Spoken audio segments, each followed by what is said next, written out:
All right, so Ben, I didn't get your perspective on the different vibes of um, of the two sides of Portland.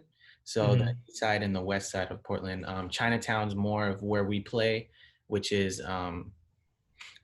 more touristy and hip hop. Um, Hmm. but what do you think about the two sides? Um, yeah, I mean, I guess personally, if I were to get asked to play on the east side of town, I'd probably play a lot of the same stuff that I play downtown. There's like no difference for me, but Mhm. like yeah, how you touched on where it's more touristy in the sense like yeah, if you're gonna stay in Portland, the closest thing you can literally walk to Chinatown and go to all these spots. And for someone that's new to Portland, like that'd be like the most efficient way to like get into clubbing, I guess. Mhm. But then I guess yeah, if you're like a local, like I feel like Chinatown's like, oh, I just turned 21. I'm gonna go to Dirty's or I'm gonna go to like wherever, right? In that like little neighborhood. Mhm. But yeah, and then some people kind of like venture off and do like other things like Century, White Owl, um, Church, and all that stuff too. So I don't know, like the vibes, it depends on the night. And I kind of talked about that before, where if it's on the weekends, you can expect to play DJs play like top 40 things that people recognize and like want to hear and sing along to. Um, so yeah. Got you. Yeah.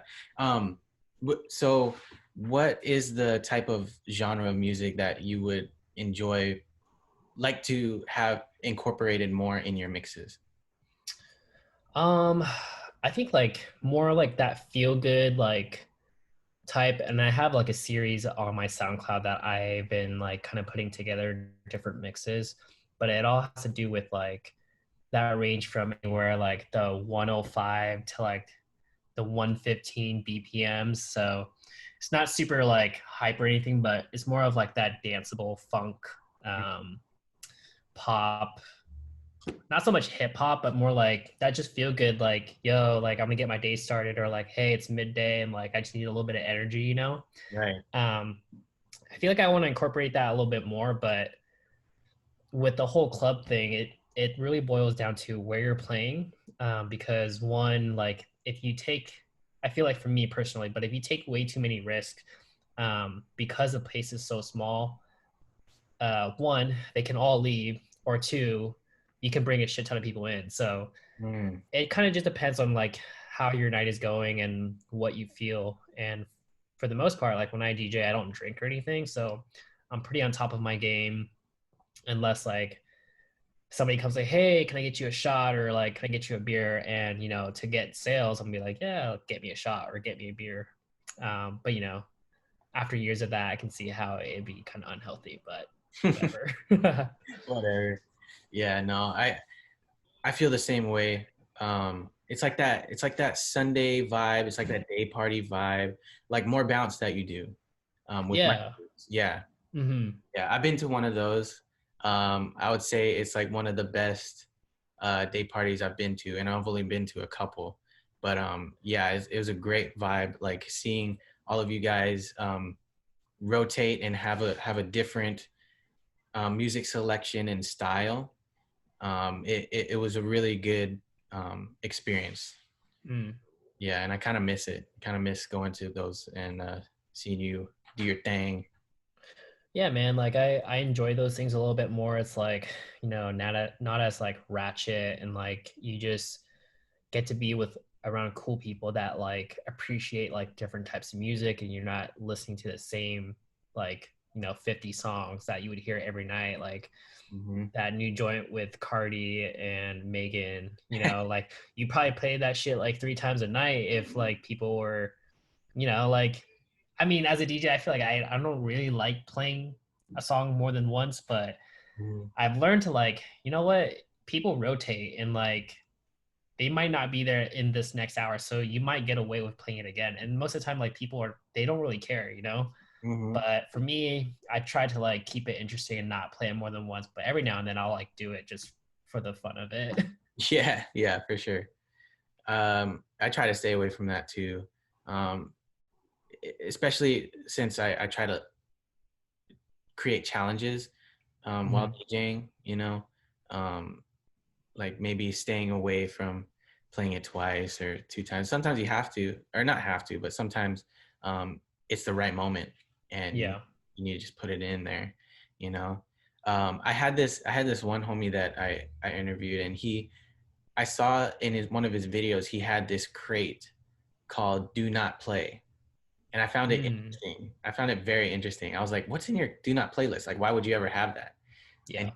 and he was like, man, to be honest with you, man, it's a lot of recurrent songs that I put in there. So like, this is how we do it, blow the whistle, like all those tracks that we always play every night, and that's Mhm. his challenge to like incorporate newer or different songs, um, to have him try to control the night with that. And I found it pretty interesting. But Oh. yeah, it's different, right? Mhm. Um, yeah. Do you think Portland has a style, like instead of the sound and vibe that we Mhm. provide, do we have a style of DJing? Um, I think we're more like mixed DJs. Like I Mhm. don't hear a lot of people getting on the mic or anything Yeah. like that, like in terms of like crowd control.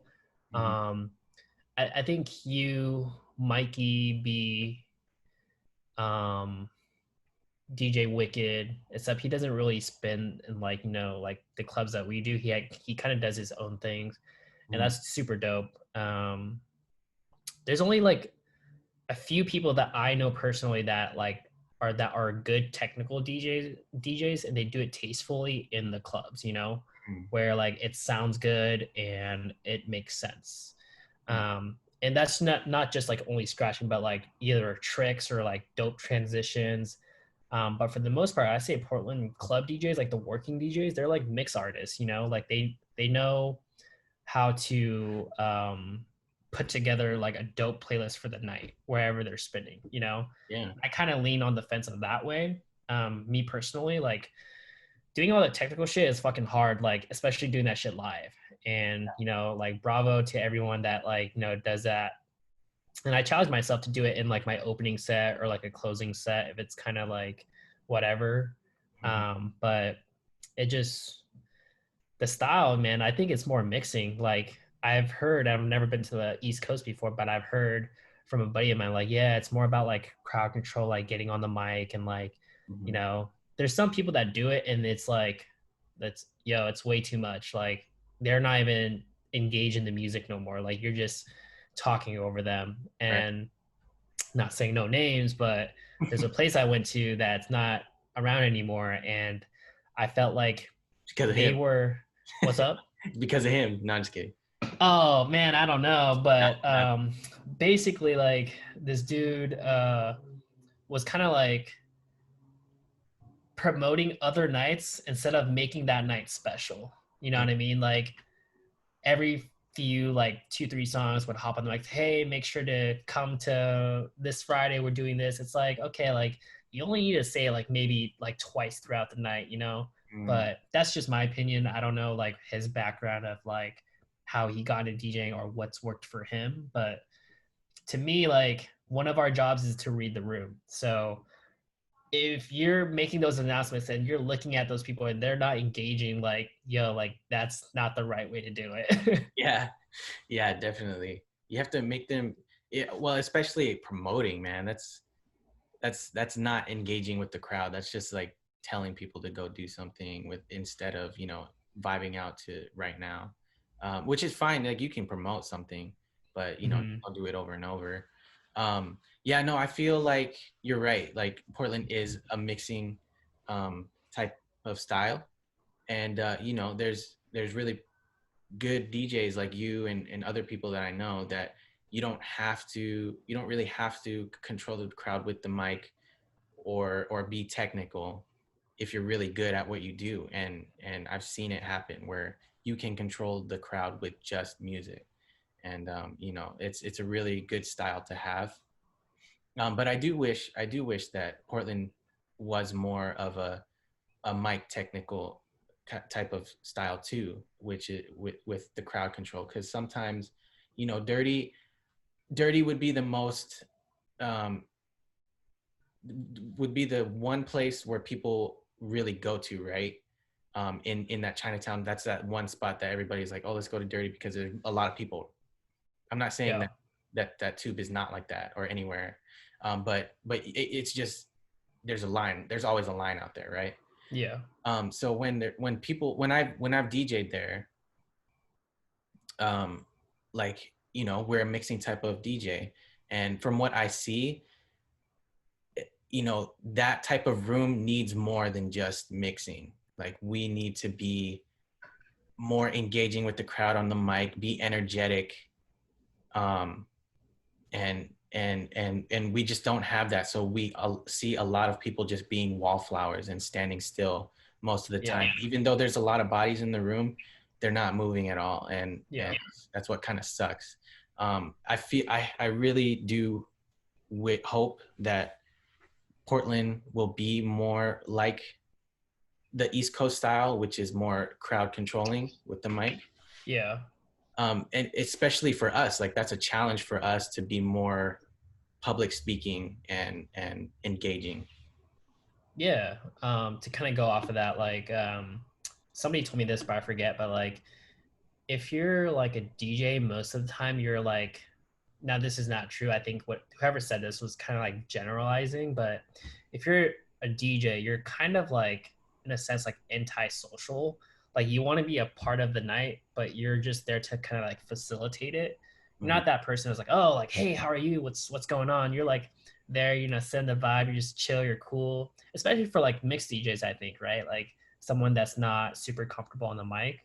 But back in the day, there's this place called FX, which is like an 18 up club that my homie DJ Leviathan, aka Levi, did for like a number of years. And every time he got on the mic, like super confident, like, but there was like an objective. So there's these Wednesday night phone parties that would happen, and like you would like almost cut out the music and like be on the mic for like 1 to 2 minutes and explain what was gonna happen. So I think there's a difference when you're getting on the mic say, hey, like make some noise if you're having a good time versus like, oh, like, all right, I need all my ladies to like line up right here. We're gonna do this bikini contest. Mm-hmm. So I think there's like a little bit of a difference, like for when you're just trying to like hype the crowd up, like you gotta like sprinkle that in. And Mm-hmm. then when you're like, there's an objective, like especially like wedding DJs, right? Like, Yeah, all right, y'all, like we're gonna do this cake cutting right now, like getting people hyped, getting people's attention, that type of stuff. There's like for me, I feel like there's two types of getting on the mic. And yeah, again, I've never been to the East Coast. I don't know like how they do stuff out there, but like it'd be interesting to see and have that experience. yeah. Same. I haven't been out there either. Um, but yeah, I do feel that there is a difference between those two. And you know, I know one good homie that of mine that does weddings. Um, I work with. He does both of those things, and he does it pretty well too. It's like you have to be really, I don't know, involved with the crowd, like personally, Yeah. um, as me, like I'm really introverted. I hate getting on the mic. Sometimes I get tired on the mic, so I'm just like monotone the whole time. But he has that vibe where he can just, yeah, all right, I need you here, here. Not like that, but more involving. Right. And then when it's time to hype up the crowd and dance, he all not all he does, but he mostly, it's like, hey, put your hands up, whatever, you know what I mean? And Yeah. just those like ad libs. Yeah, yeah. Mm-hmm. It gets them going, and it's, Mm-hmm. it's kind of interesting to see. So I feel like, if us DJs were more involved with the crowd, I feel like it's a good tool to use while DJing. But Yeah. yeah. So you dance, you DJ, you do photography. Um, what are the similarities of performing with DJing and dance? Like, what are the similar aspects to both of those? Yeah. I think like the main like for me, like the main objective of like hip hop in general, if we're comparing those two, is like a great storyteller, right? So if you're dancing, for b-boying at least, the there's no like right or wrong way of doing something, and it kind of goes along the lines with DJing too. But for example, in b-boying, like you can construct a set with different types of movements, whether it be like top rock, footwork, power, and freezes. They Hmm. don't have to go any specific order, but you're basically telling a story once you enter the floor to where you exit the floor. And it's kind of like the same thing in DJing where you have an opening set and a closing set. And then that middle part is going to be the hypest, like what people is going to remember or what you want to highlight. Hmm. So the similarities to me would be like great storytelling, you know? And I feel like sometimes for myself personally, I lose sight of that to where, okay, my main objective today is I'm going to go in and like, just crush my opponent if I'm in a battle for breakdancing. And then like, for DJing, like, oh, like it's, I'm here at my Wednesday night. Like, I know it's going to be pretty slow. So I'm just going to go here, get this work in. Hmm. So the similarities I would say again is like storytelling is like the main thing, and it kind of just branches off of that. So when you think about any type of like art form, that's basically what you're trying to convey is your idea or an expression to me. Got you. That's a good way to put it too. Yeah. Yeah. Hip hop involves dancing, DJing, like music. And like what got you into, being not the center of attention? Well, you kind of are the center of attention. Dude, you are. Like, A little bit, yeah, I'd say. you performed in front of like thousands of people in front of or in the middle of the arena of the Trailblazers. Oh yeah, yeah, yeah, You did yeah. that. You're playing the music. You're the camera guy, so you're always, uh, the people always look at you. You know what I mean? So Yeah, like, yeah, in a sense, yeah. yeah, so like, how did you get into that? Because I think we talked about it a little earlier this year that you were kind of not introverted, or maybe you were, but Yeah, so like in high school, like I'd say that was like a really big turning point in my life, and where like I was trying to like fit in. And I moved my eighth grade summer year. So going to high school, I didn't to a new high school, I didn't have any of my like middle school friends. So like figuring out like who am I gonna hang out with, who I'm gonna eat lunch with, like who am I gonna hang out with after school, that was like kind of tough my freshman year. But then everything kind of fell into place once I started dancing, and I met a lot of cool people that I'm still friends with till this day.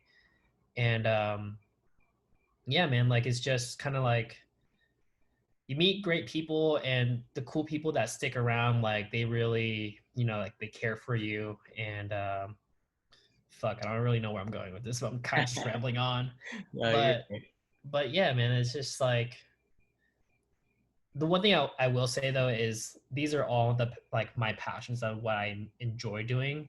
Now I never really expected to like make money or anything. I'm just appreciative that like some appreciate the work that I do and they're willing to pay for it. So Mhm. that's always a blessing for sure. Yeah, definitely. Where do you think you would be, man, if I mean, I can say that now, but we're in quarantine, like we're not DJing. But like Yeah. if you were, if this didn't happen, like where would you be? I don't know. I think I would still be on the quest to look for like a creative outlet. Hmm. Because within like the things that we do, right? Like DJing, dance, photography, it's like you're being able to express yourself and show people like how you view things. And I think that's very important, whether you do that verbally or you do that through like a different medium through art.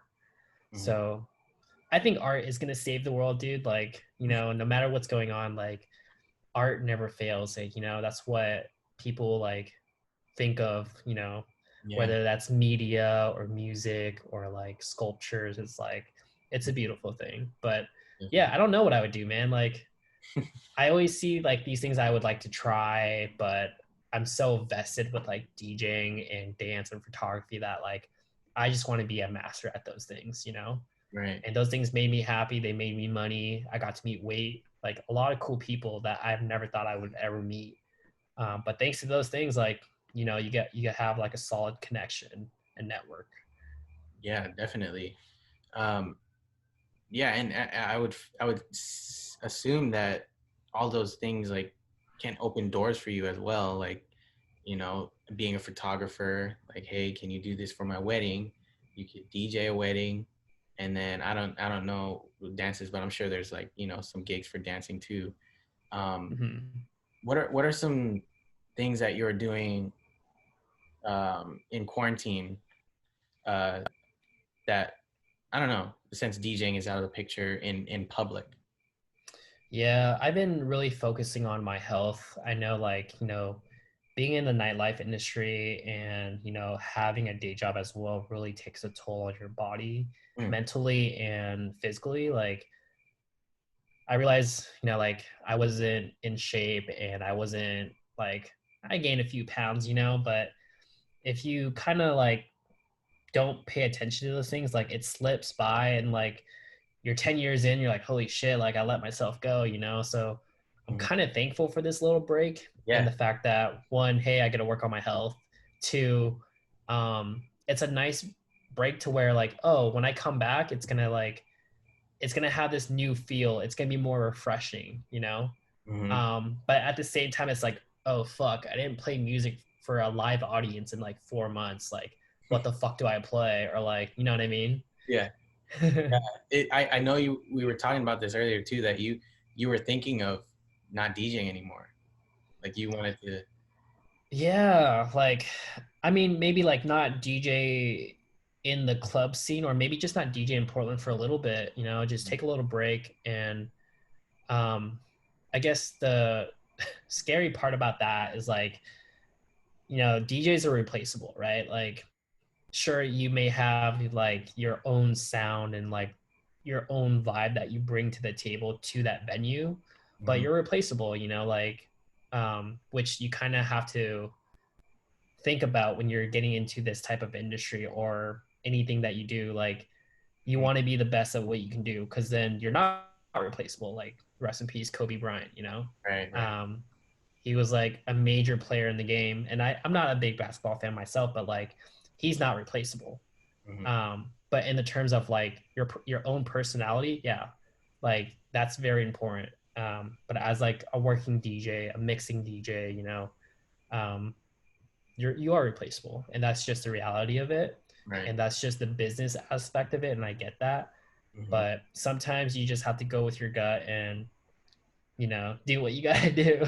Yeah, yeah. Man, gosh, I wouldn't want to see that, man, because I came up with you. You gave me that spot actually. Like you let me spin with you that one time at Fortune. Like I came out because I think you promoted a one night. You're like, hey, you want to get on? I was like, oh shit, that'd be awesome. And then I don't know, like a few days after, like Evil One hit me up. You want to do Tuesdays at Maxwell? Shit, yes, please. So I came up with you, man. I would hate to see that happen with either of us. Yeah, I think it's just a break, but as long as you still have the passion there, it's like, you know, it's always going to come. Like something will come up, one door closes, another one opens, but you kind of have to like do what you think is right for you, and Yeah. timing is everything too, right? Hmm. um but yeah, for people that don't know, like I met FJ at a DJ competition called like the spin-off at this car meet, or this car uh fuck Like a hot this import night. yeah, hot import nights. Yeah. um and yeah, I was like, fuck, like somebody hit me up, was like, hey, you should like enter, and I was like, I'm not that well versed in like the technical aspect. So I was like, yeah, why not? Like, sure, like I'm gonna try it out. And when I was putting my set together, like, all right, I'm gonna use scenes from the Fast and Furious because people are gonna recognize that. Right. And then so I did, and like nobody caught on to like what I was doing, but also I wasn't super clean with it, so I can't really blame them. So I was like, yeah, hell yeah, I'll go first. I went on.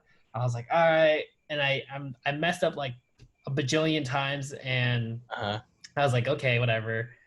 Dang. And then FJ comes. I was like, oh fuck, I got smoked. This guy was killing it. Shoot. I So I appreciate was it. like, damn. But then that's how I was like, yeah, man, like come in like DJ with me, you be dope. Yeah. And it turns out our like manager boss, DJ Evil One, like Mhm. FJ went to camp spinoff, and that was his instructor. So like small world, you never know who you're gonna run into. Dude, life works in like weird ways, man. Like, I don't know. It's like I was meant to, meet these people. Like, I was meant to meet you. I was meant to meet Evil One at some point in time. Like, I was really grateful to see you, man. Like, to be honest, I was very intimidated the first time I saw you at Import Nights, man. I Really? Dang, this is another Asian DJ. He's probably really good, which you are, which you are. But like, I didn't notice that you messed up at all. Like, I don't even think anybody did. I think it was just that crowd control thing. Like, everybody was just, standing around. Like, it took forever to do that one DJ battle.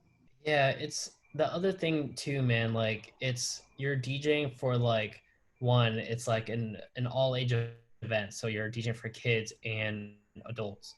And the other thing is they probably didn't even know that there was going to be a DJ competition. So you're DJing for somebody that's maybe never experienced that, so they don't know what to expect. They don't know what to be appreciative, or they don't know what to clap for. So Yeah. that's like the hardest part. At least in a breaking competition, the MC would say, "Hey, if you can't do this, make some motherfucking noise." Like Hmm. you're setting that tone. And I just think the way that if they were to get more like maybe musicians in there, or like people that have somewhat of a musical background, Yeah. I think could be way better experience for everyone. Yeah. But no, it was a cool experience. My first battle ever. I don't think I'll ever do it again until like I really practice my shit. Hmm. But yeah, it's just something that I think every DJ should do. Especially like, if you're a working DJ or like a mix artist or a technical DJ, it's just something like puts you in check of like where you're at. So Definitely. yeah. For sure, man. And I'm glad you did it. You stepped out of your comfort zone. Yeah, me too, man. Like, it was my first battle, pretty much. But And he won it. Hey. hey, to be honest though, like, the other guy wasn't really, a battle DJ either. Yeah. So I kind of low key, I take a pity in that win because, I feel like Portland, it kind of lacks that DJ battle, mentality. Um, but no, you had the right idea. Like that was a good idea to put in that Tokyo Drift thing and do your sets like that. I felt like that was a really good thing. I thought you got me there. Like, I thought Oh shit. I messed up too. Like, I messed up so much. Like, Mhm. my hands were shaking and everything. Um, I'm kind of glad I didn't go first. But anyways, what's the one thing that you missed, or a couple things? But what's the one thing that you miss about DJing in public? Um, Honestly, man, like it's posting the motherfucking flyers on my like Mm. Instagram. And although I'll get like the same 12 people that to like my post just because they want to interact with it. So shout out to you, 12 people on my IG that like, consistently like my shit. Yeah. Um, and I know like, I get unfollows or whatever, but like who gives a fuck, Like to me, it's all about like, hey, like I'm doing my thing, I'm trying to do this shit, I'm trying to make it. So if you're gonna support me, then that's what's up.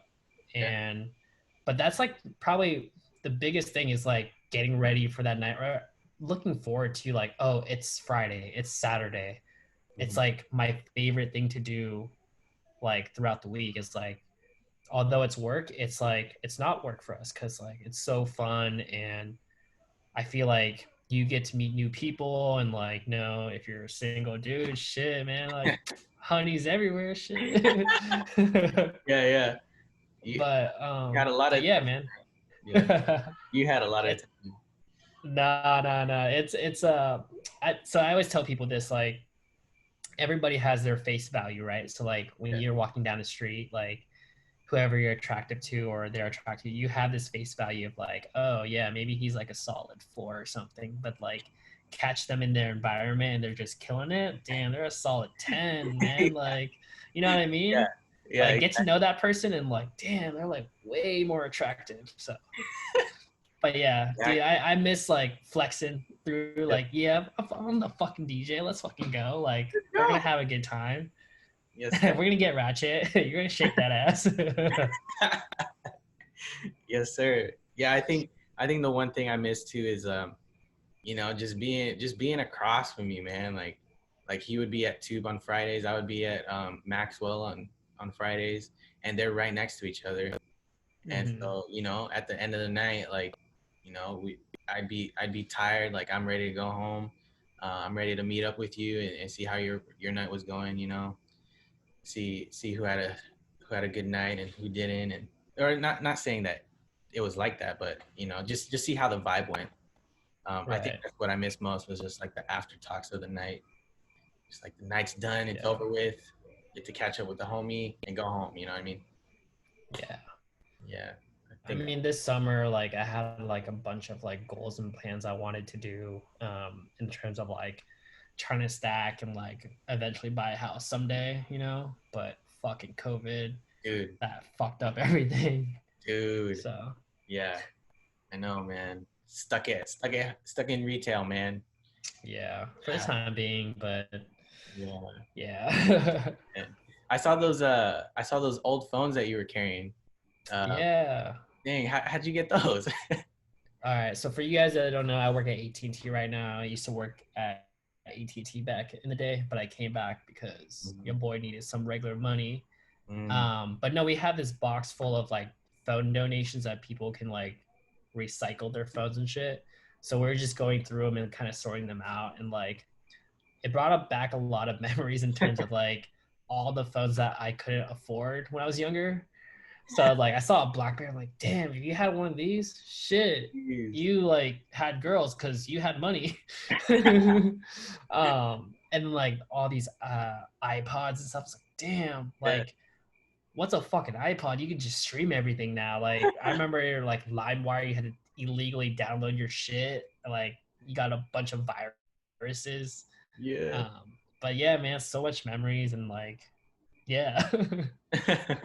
Dude, yeah, no, I saw that Nokia, the one where it has two numbers on one button, and Yeah. yeah, yeah, yeah. Dude, I had that phone actually. Man, Damn, bro, you're rich. oh, rich? Really? Was that really expensive back in the day? No, I don't think so, man. But like, if you had a phone, like Yeah, you're. in in middle school, to me, like, damn, your parents got it going on.